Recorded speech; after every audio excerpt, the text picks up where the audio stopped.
A university professor started off his class by picking out of his back pocket a £20 note. And in this lecture hall of about 200 people, he asked, how many of you would like this note? Naturally, all 200 hands went up. He said, interesting. He then said, before I let you have it, let me ask you this question.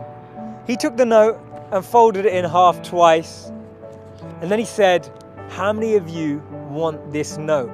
Still, 200 hands went up. Now he said, let me try something else. He took the note and he crumpled it. He said, how many of you want this note now? Still, 200 hands went up. Finally, he chucked the note on the floor.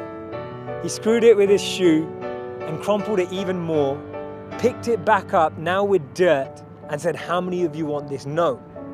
All 200 hands were still up. He said, today you've learnt an important lesson. No matter how much I crumpled that note, how much I scrunched it up, how many times it was trodden on, you still wanted it because it was still worth £20. In the same way that that £20 note held its value, so do you. No matter how many times life will tread on you, life will crumple you, life will scrunch you, and life will squeeze you, you will always keep your value, that spark within us all of bliss, knowledge, and eternity that exists. That spark will never be taken away. Our value is not created by the price of our clothes or our bank balance or the job title that we have. See, we should be building life and not just building our CVs. In the middle of 2009, he was the software engineer that no one wanted to hire. He had 12 years of experience at Yahoo, but he was rejected by Facebook and then rejected by Twitter. He'd been to a great university. He had a great CV. But he decided to team up with one of his alumni members at Yahoo and started to create an app and focus on the startup space. In 5 years' time, he sold that app for $19 billion to Facebook. Believe it or not, that was Brian Acton, the co-founder of WhatsApp. When he was rejected from Facebook, he said it was a great opportunity to connect with some fantastic people. I look forward to life's next adventure. When he was rejected by Twitter, he responded by saying, worked out, it was quite a long commute. It's so interesting to see that someone rejected from two of the top internet companies actually responded with humor and actually responded with positivity. This lady was diagnosed with clinical depression. Her marriage had failed and she was jobless with a dependent child. She was on a 4-hour delayed train journey from Manchester to London when she came up with this idea, and she started to write this book about this wizard.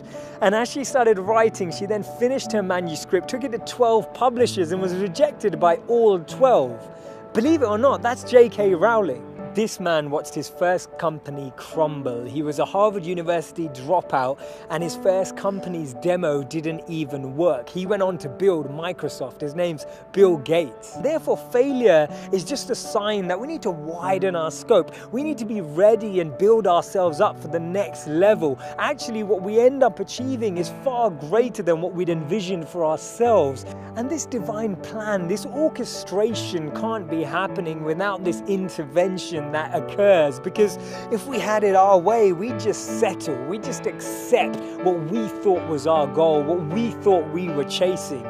But actually, I've noticed that when you don't get that, later down the line, you look back and you reflect and realize that what you've gained is so much greater. Failures are only failures when we don't learn from them, because when we learn from them, they become lessons, and we actually extrapolate all of these teachings and actually get more insight into how we can improve the way we work and how we can actually drive with a different energy.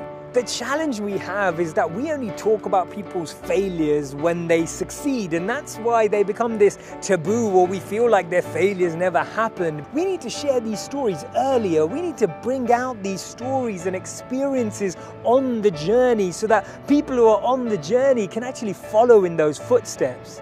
And that's why Steve Jobs said you can't connect the dots moving forward. You only can when you're looking backwards.